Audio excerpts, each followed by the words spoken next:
Gentlemen. Flow and pacing is essential to keep an RTS game engaging and exciting to play. What this actually means and how it's best achieved is what I'll be discussing today and what makes RTS games fun. The individual components that make up an RTS game can have a variety of different pacing, such as a slow economy with a fast combat, but in its more broad definition, the overall pacing of an RTS game refers to the consistency of encounters and engagements. So how much time the players spend fighting and interacting with their opponents compared to the downtime in between action. Flow within the context of RTS refers to the gameplay elements and mechanics that incentivize and dictate interaction and dynamic between the players. Every game has the potential for continuous action, but it won't be reached unless there are vulnerabilities to exploit in your enemies or objectives to contest. An objective is something the players fight over in order to gain an advantage. This can be a number of different things, such as additional resources, vision, like the Xel'Naga watchtowers in StarCraft 2, win conditions, such as the victory points in Company of Heroes 2, territorial advantages, such as garrisons or choke points. The more interesting objectives, however, are the ones that are, rather than neutral, are actually attached to a faction's design, such as the tunnel networks of Command & Conquer Generals, or the creep networks of StarCraft 2.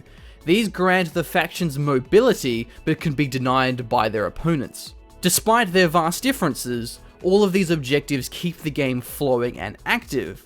By giving the players a means to gain an advantage, it forces their opponents to respond, be aggressive, and interact in some way. The other crucial part of developing flow is creating vulnerabilities, which allows a player to punish their opponent.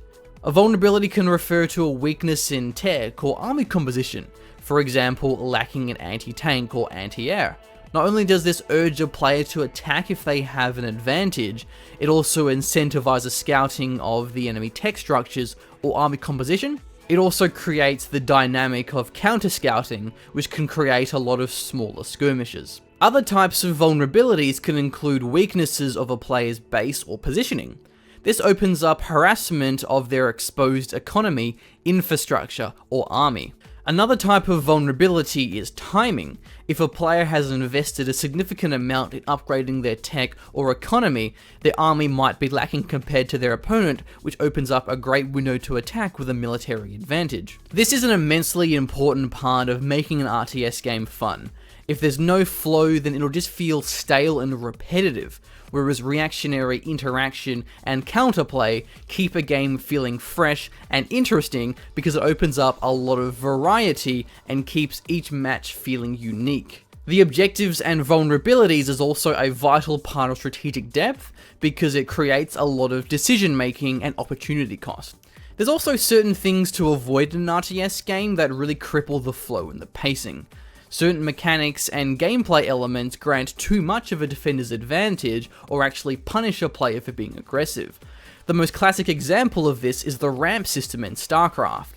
Whilst it is necessary for the overall faction balance, it practically renders it impossible for early aggression or harassing the opponent's main base. Another example that really slows down RTS games is where base defenses cannot be efficiently countered until the use of late game artillery units. A better way of implementing base defenses is that so they're only effective against a certain unit type.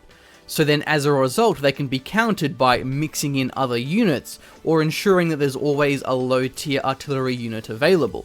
The player should always feel as if they have the ability and the tools at their disposal to be proactive and respond to any threat that may arise. It's a bad idea to force a player to sit back and wait a few minutes until they tech up and gradually get some dropships or artillery units. It's just frustrating and tedious, and it distracts from the player feeling empowered, which is a vital part of RTS games. Those are some examples that make it difficult to be active and aggressive. But there's other situations that actually punish a player for being aggressive. For example, back in the active aggression beta, there was a mechanic involving pilots from destroyed vehicles that could be either captured or rescued for a return of resources. Whilst it may sound like an interesting mechanic, I found it actually had a very negative impact on gameplay. The problem was, every time you lost a vehicle, the pilot was potentially giving your opponent so much resources. So even if an attack was very successful, the pilots could return more resources than what they actually lost from the harassment. So it became far too risky to harass your opponent or engage near their base. So often long stalemates would occur because the two players don't want to attack in enemy territory.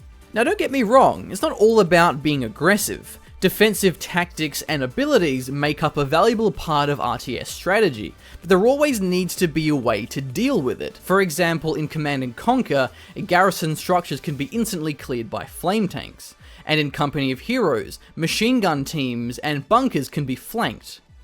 This is also a great example because it serves an immediate point of contention. The defending player will try and focus down the flame tank, whereas the other player will try and protect it. So in summary, proper flow and pacing isn't just about giving players things to do. It's about creating and encouraging conflict, interaction, and counterplay. Whether it's scouting, harassing, investing in a certain counter strategy, or the entire armies clashing together. Though it does have to be balanced out carefully. If a game is too fast-paced and cutthroat, it's going to be off-putting and stressful for newer or casual players.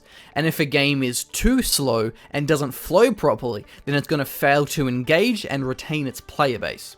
Thank you so much for watching. My name is Callum, the Machine McCall of the GeneralsGentlemen. Be sure to subscribe to the channel for more RTS content, and if you're a fan of my work, please check out my Patreon where I'm trying to turn RTS shoutcasting and content into a full-time career.